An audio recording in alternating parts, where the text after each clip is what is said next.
Bharatiya Janata party Delhi में बुरी तरह से चुनाव हार गई। इस बार 0 सीट दी है उसको, और 0 सीट वाली पार्टी अब क्योंकि केंद्र में बैठी है तो पिछले दरवाजे से दिल्ली में सरकार चलाना चाह रही है।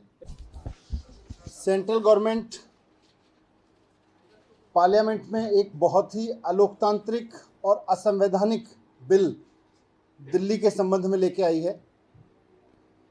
केंद्र सरकार दिल्ली सरकार को चलाने का जो GNCTD एक्ट है, ये एक्ट है government of national capital territory Delhi act. इसमें बदलाव करने के लिए एक अमेंडमेंट बिल लेके आई है।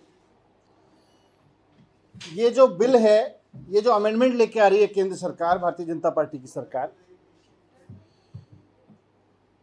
ये जैसा मैंने कहा कि संविधान के खिलाफ है और साथ साथ लोकतंत्र के खिलाफ है। इस बिल में लिखा हुआ है, ये बिल है, अमेंडमेंट बिल, इसकी कॉपी है। ये 1 पन्ने का बिल है कुल मिला के, और इस बिल में लिखा हुआ है कि दिल्ली सरकार, मतलब इस बिल के लागू होने के बाद दिल्ली सरकार का मतलब होगा लेफ्टिनेंट गवर्नर। दिल्ली में चुनी हुई सरकार का मतलब अब कुछ नहीं रह जाएगा।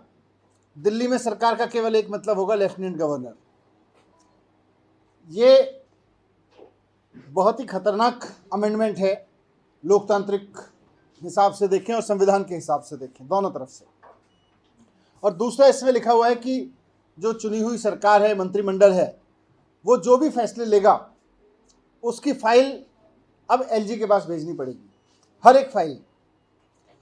तो 2 अमेंडमेंट है मेन रूप से इसमें। पहला ये कि दिल्ली सरकार का मतलब होगा लेफ्टिनेंट गवर्नर, तो इसका मतलब यह है कि चुनी हुई सरकार का कोई मतलब नहीं रह गया, चुनाव कराने का कोई मतलब नहीं रह गया, मुख्यमंत्री मंत्री का कोई मतलब नहीं रह गया, सरकार केवल LG साहब होंगे। तो ये एक बहुत ही तानाशाही भरा अमेंडमेंट है।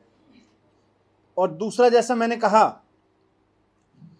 कि हर एक फाइल LG के पास भेजनी पड़ेगी, ये भी अपने आप में एक बहुत तानाशाही भरा है कि फिर सरकार चुनने का मतलब क्या रह गया, फिर चुनाव क्यों करवाते हो, फिर डेमोक्रेसी का दिखावा क्यों करते हो।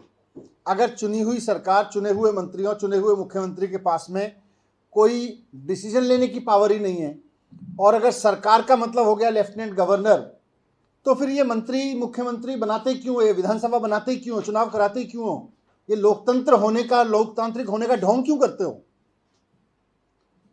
तो ये जो भारतीय जनता पार्टी का अप्रोच है, केंद्र में बैठ के जनता के निर्णय के खिलाफ इस तरह की हरकतें करना, साम दाम दंड भेद किसी भी तरह से, पहले तो चुनाव जीतने की कोशिश करना, जब जनता चुनाव में हरा दे तो उसके बाद चुने हुए MLAs को खरीद के सरकार बनाने की कोशिश करना, सरकार चलाने की कोशिश करना, और जहां MLAs ना बिक पाए, दिल्ली जैसी जगह पे, जब वो इसमें भी फेल हो गए कि MLAs खरीद पाते, तो उसके बाद में उन्होंने कॉन्स्टिट्यूशन के अगेंस्ट जाके, सुप्रीम कोर्ट के जजमेंट के अगेंस्ट जाके ये कानून अमेंडमेंट पास लेके आए हैं।